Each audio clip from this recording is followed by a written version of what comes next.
బుట్ట రేణుకమ్మ గారు మీటింగ్లో అటెండ్ అవ్వడం జరిగింది. పూర్తి వీడియో పెడతాం చూడండి. మేడం గారు ఏం మాట్లాడతారు అనేది మనకి అందరికీ అర్థమవుతుంది అనమాట. ఓకే ఫ్రెండ్స్, కొత్త చూసినాం సబ్స్క్రైబ్ చేసుకుని మన ఛానల్ అంటే పొలాల గురించి డెఫినెట్లీ జగనన్నతోటి డిస్కస్ చేస్తాను.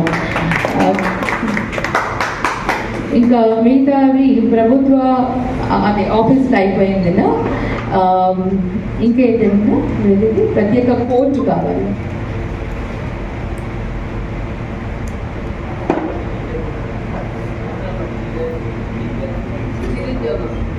అర్హతను బట్టి నిరుద్యోగ వృత్తి అఫ్కోర్స్ మన ప్రభుత్వం నిరుద్యోగ వృత్తి అనౌన్స్ చేయలేదు, కానీ తప్పకుండా మీ వికలాంగుల వరకు అంటే ఫిజికలీ డిఫరెంట్లీ ఏబుల్డ్ పీపుల్కి మటుకు తప్పకుండా మీకు అయ్యేదానికి నేను కృషి చేస్తాను. జగనన్న దృష్టికి ఇవన్నీ కూడా తీసుకొని వెళ్తాను. మీరు కూడా ఒక రిప్రజెంటేషన్గా ఇస్తేనా నేను ఎలక్షన్స్ అయిపోగానే మనము బై గాడ్స్ గ్రేస్ ఇప్పుడు నేను మీకు ఎమ్మెల్యే అయితే తప్పకుండా అనుకుంటున్నాను. తప్పకుండా వీటన్నిటినీ జగనన్న దృష్టికి తీసుకొని వెళ్తాను. జగనన్న మనసు కూడా చాలా సున్నితం, చాలా ఇమీడియట్గా ఆయన స్పందిస్తారు. ఇలాంటిది ఏదైనా కూడా మీరు చూసి ఉంటారు. జగనన్న ఎక్కడైనా ఎవరికన్నా బాధ ఇబ్బంది ఉంది, వాళ్ళకి స్పెషల్లీ డిఫరెంట్లీ ఏబుల్డ్ పీపుల్ ఎవరైతే ఉన్నారో మీకు ఏదైనా ఇబ్బంది ఉంది అంటే ఫస్ట్ ఆయన స్పందిస్తారు. నాకు తెలిసి దీంట్లో చాలా విషయాలు ఆయన చేసేదానికి అవకాశం ఉంది, ఆయన చేస్తారని ఆశిస్తున్నాను. మీరందరూ కూడా ఒక రిప్రజెంటేషన్ ఇస్తే తప్పకుండా చేస్తాను. అంతేకాకుండా ఎప్పుడు ఎటువంటి అవసరం ఉన్నా మీకు ఎటువంటి ఏమున్నా కూడా గవర్నమెంట్ నుంచి ఎటువంటి లబ్ధి పొందేవి మీకు అంటే సపరేట్గా ఉన్న వాటన్నింటినీ కూడా గవర్నమెంట్ నుంచి వచ్చేవన్నీ కూడా మీకు అందే విధంగా నేను కృషి చేస్తానని మీ అందరికీ తెలియజేస్తున్నాను. ప్రతిదీ కూడా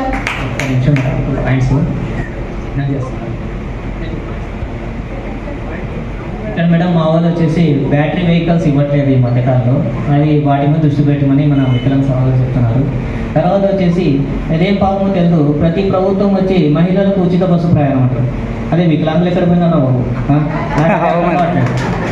మహిళలకు ఉచిత ప్రయాణం అంటున్నారు, వికలాంగులకు కూడా ఉచిత బస్సు ప్రయాణం చేస్తున్నారు. వాళ్ళు అదే ఉంటే టూర్లు చుట్టాలు పోరు కదా, అవసరం ఉంటేనే కదా పోయేది.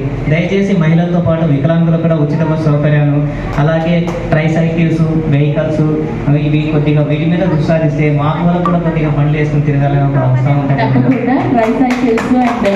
ఉచిత బస్సు మేము మరి మా గవర్నమెంట్ ఇంకా చెప్పలేదు, కానీ మేము వికలాంగులకు మటుకు తప్పకుండా జగనన్న దృష్టికి తీసుకుని వెళ్ళి అది కృషి చేసేలాగా చేస్తాను.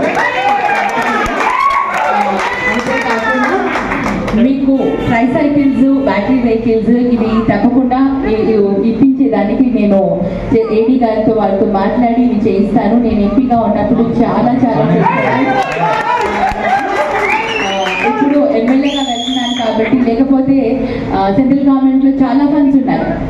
నేను మనకి ఎంపీగా ఎవరైతే ఎలెక్ట్ అవుతారో మనకి మన బివై రామయ్య అన్న, సో ఆ అన్నకి నాకు తెలుసు ఎలా ప్రాసెస్ చేసి మనం తెప్పించుకోవాలో.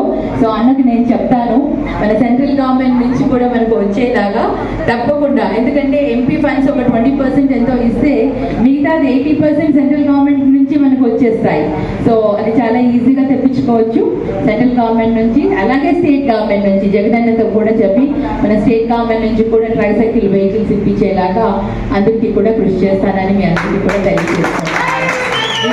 కూడా ఎప్పుడు అందుబాటులో తోడుగా మీకు ఎప్పుడు ఎటువంటి సమస్య వచ్చినా కూడా మీరు రావచ్చు ఆఫీస్కి, మీరు మీ సమస్యలు కూడా తెలియజేసుకోవచ్చు. మీకు ఏది ఉన్నా కూడా నేను సహాయంగా ఉంటానని మీ అందరికీ కూడా తెలియజేసుకుంటూ ఈ అవకాశం ఇచ్చిన మీ అందరికీ కూడా ముఖ్యంగా చాలాసేపు నుంచి వెయిట్ చేస్తున్నారు. ఐఎమ్ సారీ కొంచెం లేట్గా వచ్చినందుకు. ఇంత ఎండలో ఇంత వేడిలో మీరందరూ పాపం చాలాసేపు నుంచి వెయిట్ చేస్తున్నారు. థ్యాంక్ యూ అన్న. సో తప్పకుండా మీకు అందుబాటులో ఉంటాను, మీకు కావాల్సిన విధంగా అదే సౌకర్యాలు చేస్తానని తెలియజేసుకుంటూ అవకాశం ఇచ్చిన మీ అందరికీ కూడా ధన్యవాదాలు తెలియజేసుకుంటూ సెలవు తీసుకుంటాను.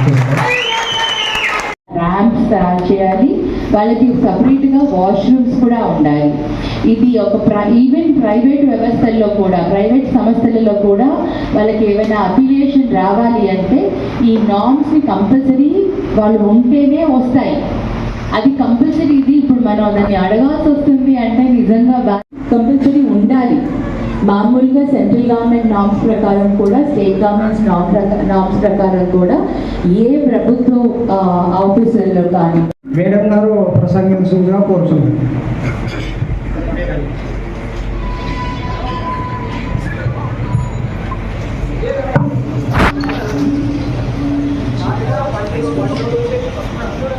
వికలాంగుల అసోసియేషన్కి అధ్యక్షులు ఈషా అహ్మద్ గారికి, ఈరన్న గారికి, ఇక్కడికి విచ్చేసిన ప్రతి ఒక్కరికి నా హృదయపూర్వక నమస్కారాలు. ఇందాక ఈషాద్ గారు ఈజ్ అన్ అడ్వకేట్ కూడా, ఆయన ఒక అడ్వకేట్, ఒక న్యాయవాది అని ఉన్నాను. ఇందాక చాలా విషయాలు చెప్పారు. వీటన్నిటినీ తప్పకుండా నేను ప్రభుత్వ దృష్టికి తీసుకొని వెళ్తాను. ఇవన్నీ కూడా ప్రభుత్వంలోనే చేయాల్సిన మార్పులు, అక్కడనే రెజల్యూషన్స్, అక్కడనే బిల్స్ పాస్ అవ్వడం కానీ అక్కడే జరగాల్సిన విషయాలు ఇవి. మామూలుగా మనం ఒక